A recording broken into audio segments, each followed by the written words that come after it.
बोलो श्री स्वामी के महाराज।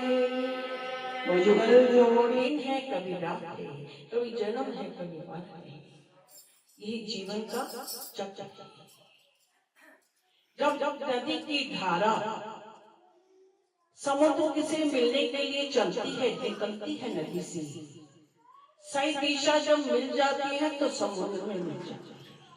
समुद्र में मिलकर वो एक हो जाती है और उसका रूप भी विराट हो जाता है, समुद्र बन जाता है। अगर उसकी दिशा बदल गई, भटक गई, वो बिखर जाती है। उसी प्रकार हम जीव भी इस संसार में किस लिए आए थे? उस परमात्मा को प्राप्त करने, उसकी बंदगी करने, उसकी याद करने, उसका सिमरन करने के लिए।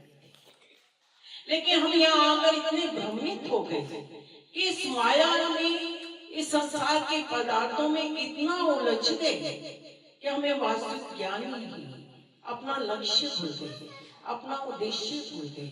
इस संसार के स्थूल पदार्थों में इतना फंस गए कि हम सोचते हैं बस यही हमें प्राप्त करना है, यही सब कुछ है, इसी में हम सुख की खोज करते हैं। लेकिन वो स्थूल के पदार्थों में सुख की खोज करते हैं, लेकिन वो उसमें सुख कहाँ है, शांति कहाँ है, आनंद कहाँ है? आनंद नहीं। जैसे भूख लगती है, पानी पीने से कुछ देर तो तृप्ति जरूर हो जाती है, लेकिन तृप्ति तो कब होगी? जब भोजन कर लेंगे। उसी प्रकार इस संसार में भी हम कितने भी साधन कर लें, लेकिन तृप्ति तो कब है? जब इस आत्मा की तृप्ति होगी। हम गुरु के ज्ञान से, गुरु के प्रकाश से, गुरु के सिमरन से, गुरु की याद करेंगे, तभी तो हमारे जीवन की तृप्ति होगी, हमारे जीवन का कल्याण होगा। इसलिए वास्तविक ध्यान क्या है? प्रार्थना है। उस परमात्मा से, उस मालिक से, अपने प्रभु से प्रार्थना करनी है। और प्रार्थना भी कैसी हो? हृदय से निकलेगी, क्योंकि प्रार्थना साधक है और परमात्मा साध्य है। परमात्मा हमारी भाषा को नहीं देखता, हमारे शब्दों को नहीं देखता। भगवान क्या देखते हैं? हमारे भाव। और उस प्रार्थना करने के लिए हमें कोई रिहर्सल करने की जरूरत नहीं। जहां भी तुम हृदय से, प्रेम से उस परमात्मा को पुकारोगे, परमात्मा तुम्हें वही प्राप्त हो जाएगी। कहते हैं कि प्रार्थना उस परमात्मा को देखने के लिए आंख है, प्रार्थना उस परमात्मा को जानने वाला भाव है, प्रार्थना उस परमात्मा को प्राप्त करने की साधना है। इसलिए उस परमात्मा को अपने प्राप्त करना है, अपने मालिक को जानना है, उसको समझना है, उसका अनुभव करना है। तो कब है? जब मन की तार जोड़ेंगे, मन का संग करेंगे। हम अगर बैठे हैं देखो सत्संग में, लेकिन मन हमारा बाहर है, तो क्या आनंद आएगा? नहीं आएगा। आनंद तो तभी आएगा जब इस मन को भी सत्संग में लगाएंगे, गुरु की महिमा को गाएंगे।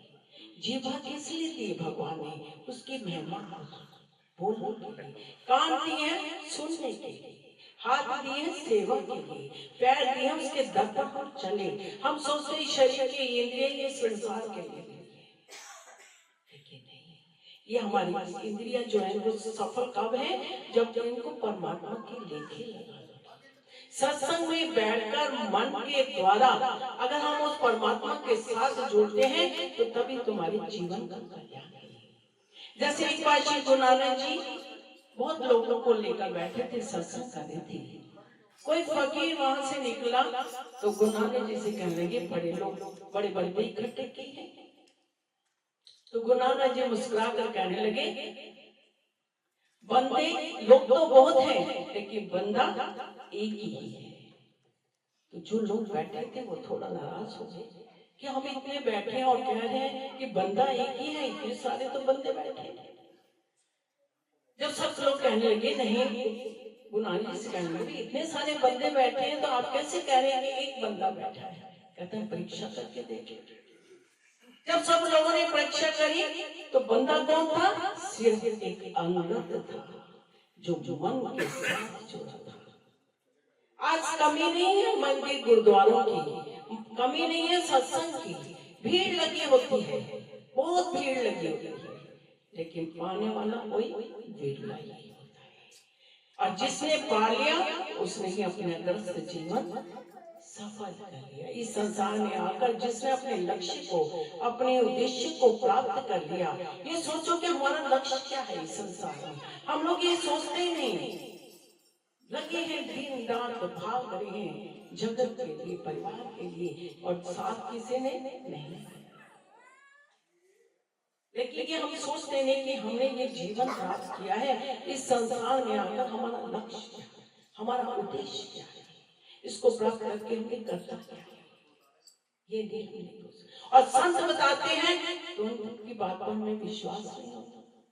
जैसे हम किसी के घर में जाते हैं तो खाने के लिए हमारे पास कितनी वस्तुएं होती है, और जैसे हम खाने लगे कोई व्यक्ति आकर कह दे भाई इस मिठाइयों को मत खाना, इसमें जहर है, तो हमें विश्वास हो जाता है कि वो व्यक्ति कह रहे इस मिठाई में जहर होगा, नहीं खाते। और संत बार हर समय समय पर अनुभव आते रहते हैं और कहते हैं कि संसार की विषय वासनाओं में जहर है, विष है, इससे जीवन बेकार हो जाएगा, लेकिन उनकी बात पर विश्वास नहीं आता। और इसमें ही होते चले जा रहे हैं, फिर दुखी होते हैं, परेशान होते हैं, फिर हम दौड़ते हैं। देखिए परमात्मा किसी को दुखी नहीं करता, किसी को परेशान नहीं, ये हमारे अपने कर्मों का खेल है। इसलिए अपने कर्मों की तरफ देखते हुए, क्योंकि अगर हमारे कर्म गलत भी हैं, अगर गुरु के साथ जुड़ गए तो वो भी कहते हैं ना फांसी से सूली का कांटा बना रहता है। कब बनाता है? जब जुड़ जाते हैं उसके साथ। दुख तो भोगना पड़ता है, इतना नहीं, इतना दुख भोगना पड़ता है।